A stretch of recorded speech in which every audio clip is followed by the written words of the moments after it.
Bonjour et merci de nous rejoindre pour ce journal. Voici l'actualité de ce mardi matin. L'abattement de 30% appliqué dans les départements d'outre-mer sera-t-il remis en cause par le gouvernement? Lors de la remise du livre bleu pour l'outre-mer, le gouvernement envisagerait de revenir sur l'abattement d'hommes de 30% sur le revenu, en place depuis 1960 pour les ménages les plus aisés. Cette possible réforme conserverait malgré tout une partie de l'abattement. Le bioparc à l'étang Salé devrait bientôt voir le jour. Ce projet de plus de 4 hectares et qui comprendra près de 700 espèces d'animaux ouverts au public est décrié par des associations de défense de l'environnement. Le projet est pourtant copiloté par l'Office national des forêts. Ce parc sera-t-il un atout pour la commune? Élément de réponse au micro de Prisca Bigot. 95% des animaux sont des animaux qui sont issus déjà d'éleveurs de réunionnais. Donc c'est des éleveurs qui ont des oiseaux, qui ont des petits mammifères, qui ont des reptiles, qui sont déjà installés à La Réunion depuis des générations. Et ce que je fais, moi, c'est que je demande à ces éleveurs de mettre en dépôt, on va dire des prés d'élevage, leurs animaux, leur surplus d'animaux. Voilà.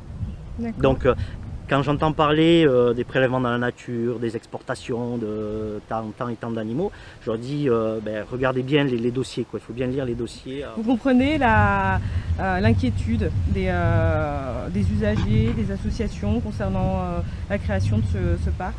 La comprendre, je dirais que maintenant, non. Non, pourquoi? Parce que bon, là on s'attaque sur il y a deux associations qui s'attaquent sur le bioparc, sur la création du parc depuis quelques années. Bon, ce qu'il faut dire, c'est que ces associations ont été déjà renvoyées par le tribunal administratif. Ils ont fait appel à la cour d'appel de Bordeaux. Parce que c'est vrai que quand on me dit il va saccager toute la forêt, je veux dire, la preuve elle est là. Sur les concessions ONF, et ça l'ONF pourra vous le dire, on a une obligation de préserver le site dans l'état. Nous, ce qu'on fait, c'est un débroussaillage.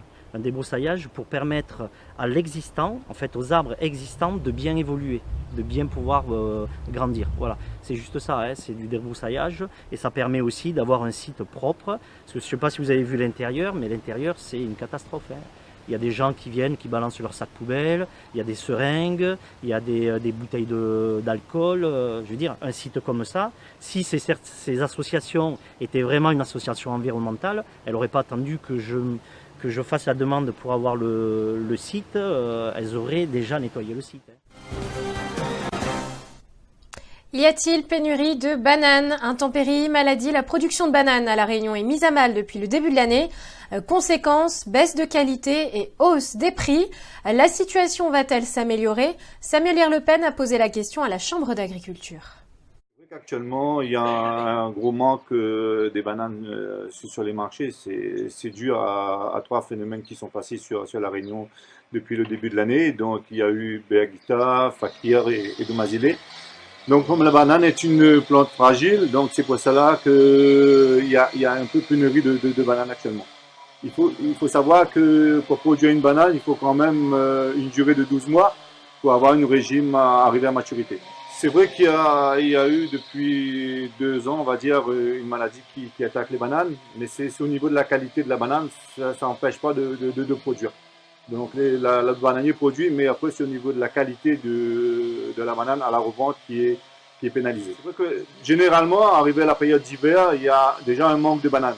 Là, avec les trois phénomènes, le phénomène s'est accentué et le prix sur le marché a augmenté. Donc on va dire pour 6 bananes, c'est à peu près à 2 € les 6 bananes. Donc il faudrait à peu près, s'il n'y a pas d'autres phénomènes, ce sera au début de l'année fin d'année 2018, début de l'année 2019.